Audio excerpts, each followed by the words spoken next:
Welcome into another episode of the UMass Sports Insider, coming at you from the Mullins Center in Amherst, Massachusetts. And on this show, we're halfway through Black History Month, so we're going to discuss what are some of the things that the University of Massachusetts and the athletics department are doing to honor and celebrate Black History Month. And we start with Amanda Knight. She's a Senior Associate Athletic Director for Student Athlete Experience. Amanda, thanks for being here today. How are you doing? Thank you, Jay. I'm doing well. Give us a quick overview of what are some of the things you're working on here at University of Massachusetts. Yeah, so I oversee the units that support our student athletes' success as individuals, their character, career development, mental health, sport medicine, and things like that. And, talking about Black History Month, and we'll get into the events that have taken place and will take place here on campus. Why is it important when you hear people talk about Black History Month? Each year it comes around, we try to highlight a lot of different things. Why is that important from a student athlete perspective? Well, I think the most important part is Black history is American history. And I think a lot of times people forget that. We aren't taught so much of the history of what Black people have given to this country, have sacrificed for this country. And I think for particularly Black student athletes, that's another thing to talk about, not just here at UMass, but just the history of America. What have Black student athletes or, Black athletes done for this country or sacrificed for this country? And so it's a time to show pride of not just being Black, but being able to have the platform to talk about the great experiences that we have, the challenges, that those students have, but just to shine the light on how important it is to know that Black history is American history. And then while it's just 1 month that we celebrate, it's something that we should celebrate throughout the entire year. I'm going to put you on the spot. Are you ready? Okay. Okay, so I know since you've been spearheading a lot of these initiatives, you've learned some things about Black history maybe, and kind of going through the archives and finding out, if it's a UMass connection or otherwise. Is there something that's piqued your interest that you specifically have kind of said, oh, wow, that's a piece of Black history I didn't know? So there are two facts that I thought were so interesting. One was that the University of Massachusetts was the first predominantly white institution to hire a Black head football coach. It was my first week here, and I was walking through the Football Performance Center, and I decided to just look at the pictures and the facts, and I saw that, and I was like, wow, that's pretty amazing. And the second I learned— Over 100 years ago, I too, know, by the yes. way. Yeah. It shows how progressive this institution has been, since the beginning. But the second, which I found to be so amazing, was that James Baldwin was a professor here. And I think a lot of people, they don't realize how important James Baldwin is as an author and a writer and as an activist back then. So to know that, again, this institution has been so intentional with the people that they brought on campus for hundreds of years, and the decisions that they're making, it's just so intentional, and I can appreciate that as a Black American. A couple of years ago, there was a real strong focus from the NCAA to highlight Black Lives Matter, progressive movements, Black student athletes, equality. Where has that movement gone, or is it still in the conversations in the larger NCAA world, and how do you see that as we look back on it now from a couple of years ago? I think this is a perfect example to show how history repeats itself. You can see how back, in the 40s, 50s, 60s, and 70s, 80s, and 90s, there's just been a lot of protests and things where people want to focus on the things that have been happening, whether it be to Black Americans, Asian Americans, etc. I think the NCAA has done a really great job recently as far as their policies. A lot of people don't understand that the NCAA is a huge umbrella. So while they can do some things that can affect change, it's really at the institutional level. And that just brings me back to how great University of Massachusetts is as it relates to their intentionality when it comes to putting the focus on social justice issues. And to be honest, it's something that we can't stop. We have to keep using our voices, using our platform, making the right decisions as far as leadership from a chancellor to an AD level. Just recently, we had several, Black men die from police brutality, and it just shows we can't keep quiet. It can't be a situation where it's, an ebb and flow of it. We always have to make sure that people know that Black lives do matter, and it's important that we make the decisions to show that people matter and to show that you have a voice and to show that you have a space to be authentically you and not have to be afraid to go to a grocery store, be stopped by a police, fly, little things like that. Amanda, thanks so much. We'll be back with more on the UMass Sports Insider.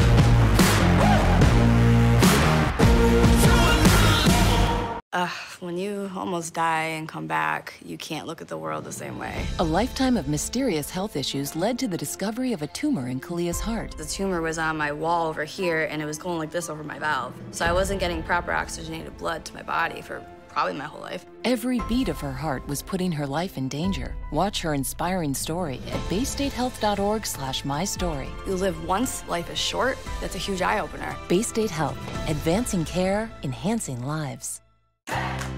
We know you're busier than ever before, caring for your children, your parents, or a loved one. And don't forget about yourself. You deserve a health plan that guides you along the way and helps you make the decisions that matter most. Health New England has options designed to meet the needs of everyone in your life. We'll be here for you every step of the way. Get a health plan that grows with you. Health New England, where you matter.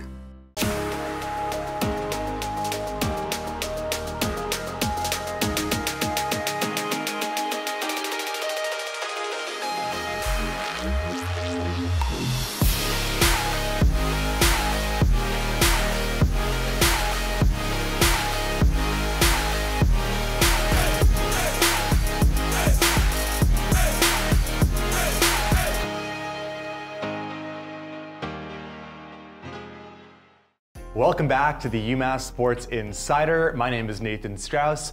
As part of Black History Month, UMass is highlighting local Black-owned businesses, and it's my pleasure to be joined by UMass football product and now pitmaster extraordinaire Daryl Thomas. Thank you so much for joining us today. Thanks for having me. So tell us a little bit about your business and how you got into, I guess, the barbecue field. Yes, well, I got into the barbecue field after being inspired by my father, my father's brothers, my grandfather. It was just a culture of barbecue that came up around the house. It was just a means of family getting together and us having just like a outright good time during the weekends and, you know, fellowship.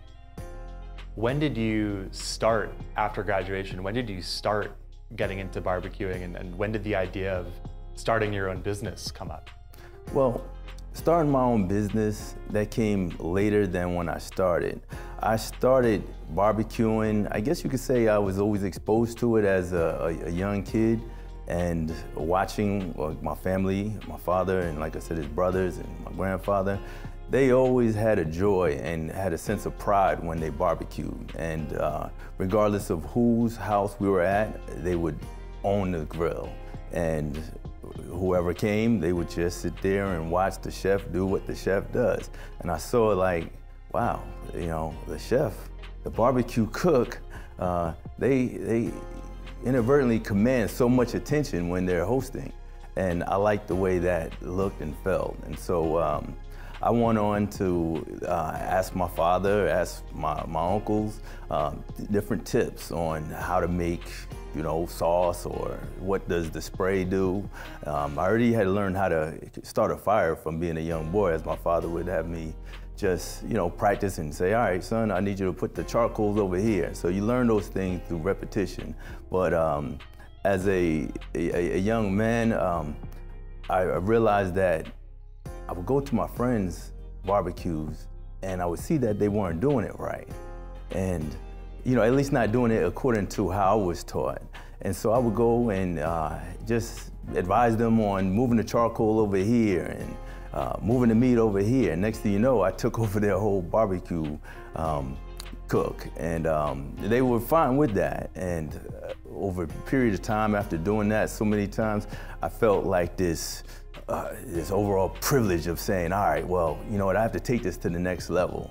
And so I went forward and invested in a smoker and put it on wheels, I had it made, and brought it home. And next thing you know, I was taking over my own family's barbecues. It's like I had been anointed the next family barbecue pitmaster. And so having my family support that was big. But nothing was as big as when my father had passed away and his spirit kind of really jumped into me, and therefore I felt like I was cooking for a greater purpose than just me. It was like I was living through him and taking on his legacy. And so, you know, that's when it became real, like, oh, wow, this is for me here.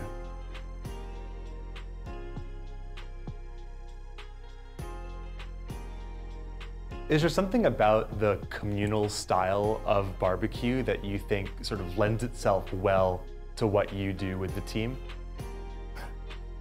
Yes, well, you know, for me, barbecue always meant the gathering of family and friends. It was just something there that I took from a youth, from each of my family's barbecues and just being around barbecue, you know, as often as I was. So to be able to provide that same platform for other family members, which are my UMass family, it was just more of what I had come from. I just went from New Jersey to now up here at Massachusetts, UMass.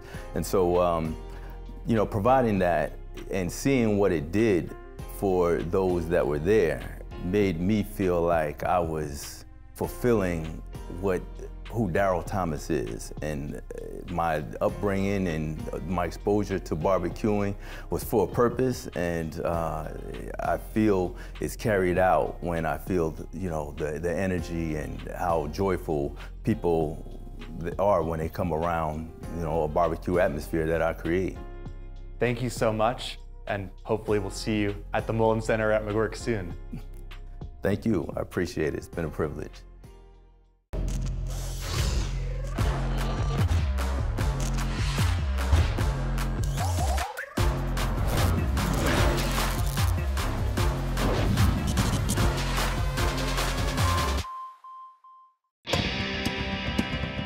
When you need to dig, lift, move, cut, or just about anything else, then dial up the rental source staffed with equipment and construction experts. They'll help you get the right machine for the job and make sure it's delivered when and where you need it.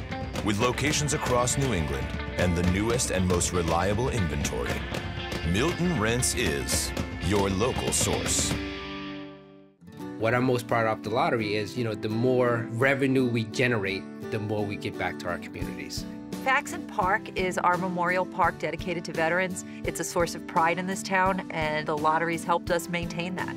There's a great sense of pride being able to work out of this firehouse. That aid from the lottery is very important for us. The ultimate winners are the 351 cities or towns. The Mass State Lottery, 50 years of supporting communities. 50 years of winning. Get great seats, safer, simpler, and smarter with TicketSmarter. Choose great seats from over 125,000 live events, all backed with a TicketSmarter 100% ticket guarantee. Get your tickets smarter at ticketsmarter.com.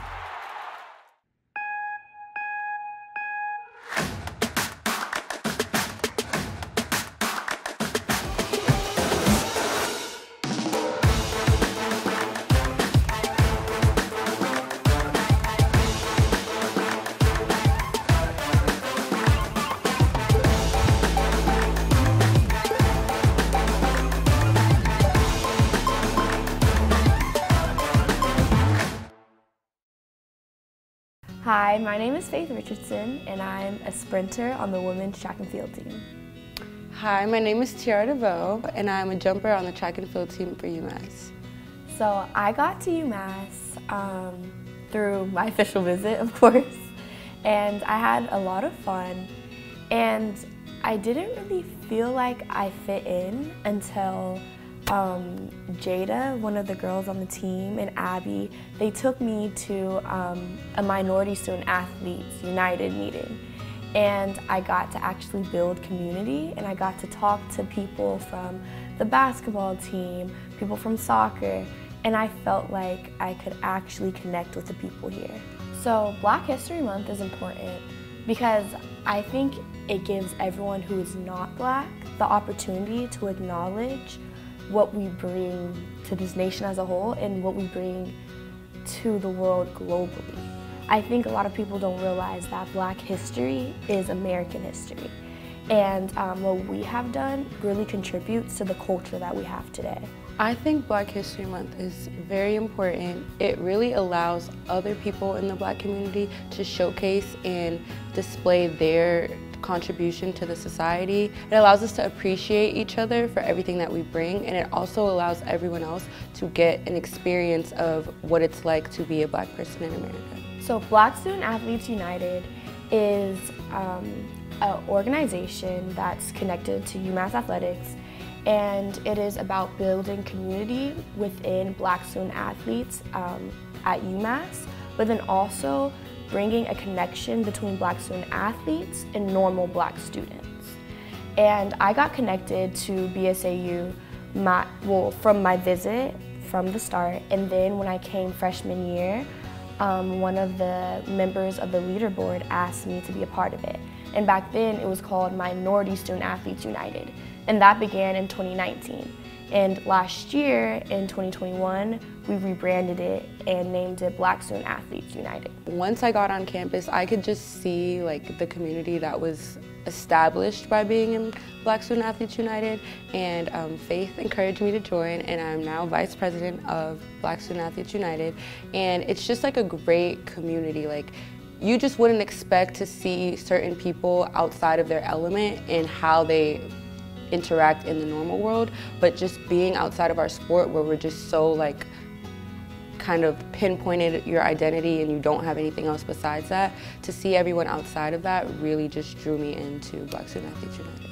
I would say as a country, I don't think we've done a good job of keeping the conversation going. I think that there is such a height of talking about Black lives and talking about how we aren't valued in America, and then it kind of like plateaued, and in some ways I see it coming up again, but in other ways I feel like it desensitized people. And when you constantly are seeing these videos of Black people being murdered, of harm being caused to Black people, you tend to just pass over it. And so I think that as a country, we kind of let it be normalized instead of stopping in our tracks and saying we can't allow this to continue. We can't keep re-traumatizing people. We can't keep making this a normal part of our culture. And to follow along those lines, I feel like sometimes it's only mentioned or talked about when it's heightened. And unfortunately, it's heightened at all times. It's happening at all times, not just the videos or images that you see go through the media, but on a day-to-day basis in a lot of people's lives in America. So unfortunately, if it's not publicized and spread in the media, then no one's having that conversation when this is some people's everyday reality, so the conversation has to continue to flow. So when I leave UMass, I want to work in the diversity, equity, and inclusion field. I'm currently an English and Afro-Am double major, and while I don't know exactly what that's gonna look like, I know two things. I know that I love to be a leader, and I know that I come from a privileged position, and so I feel a responsibility to encourage them and to help them to get to the point where I have been privileged to get.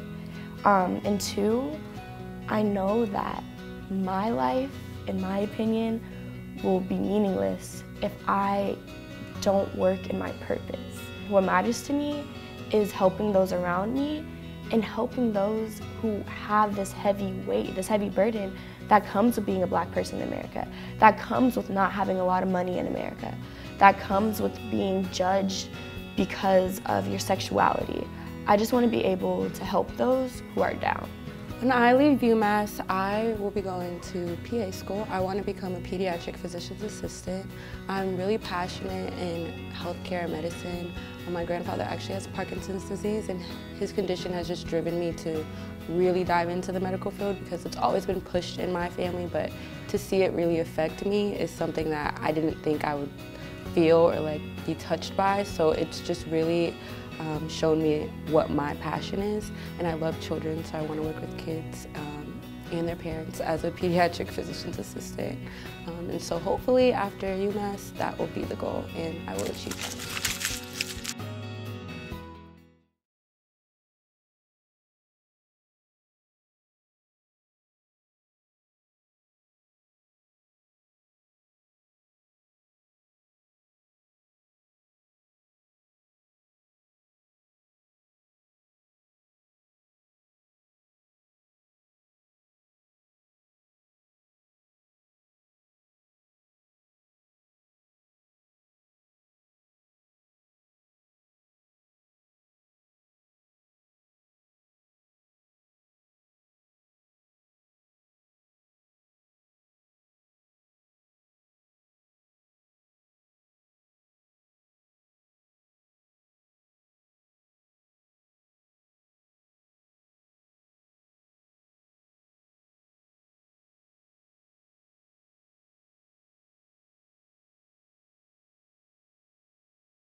Back with you one final time on our Black History Month edition of the UMass Sports Insider, and I am very excited to bring to you our next guest from the University of Kentucky. He is the leading expert on historical figure Matthew Bullock, who was the first African-American head coach at a predominantly white institution in the United States of America, and that happened right here in Amherst back in 1904. Here's a part of my conversation with Dr. Derek White, professor of African-American and Africana Studies at Kentucky. Matthew Bullock, as you noted, was the first black paid head coach at a predominantly white institution in the United States. He was also the first black student athlete at Dartmouth College. And he had lived this kind of really, I think, amazing life. He lived until he was in his early 90s. I think he died in like 1972 or 1973. And one of the things that he was, he's in World War I. He's in Boston in the Urban League. He runs for office, political office in the city. He is a governor appointee to the Board of Pardons, I believe is what it's called in the state of Massachusetts. He is a early kind of racial pioneer in the Baha'i faith.